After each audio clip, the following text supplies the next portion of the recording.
truri, domethënë për nga pesha, përbën vetëm 2% të peshës totale të organizmit, vetëm 2% takojnë trurit.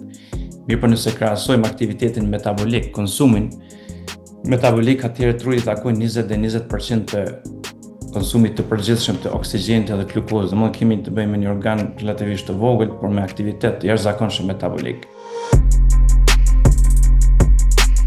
Neuroplasticiteti është, domethënë definicioni i neuroplasticitetit është aftësia jashtëzakonshme që ka truri për të riorganizuar, për të rimodeluar në nivel të strukturës së tij, në nivel të funksionit dhe konektivitetit me zonat ndryshme të trurit, në mënyrë që të përballojnë ndryshimet që vijnë për ambientet e jashtëm.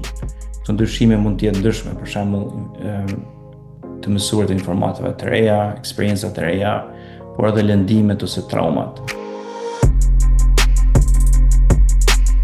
Sa më shumë që të mbrojmë strukturat e trurit, aq më shumë do të jemi të mbrojtur nga rënja e funksioneve kognitive.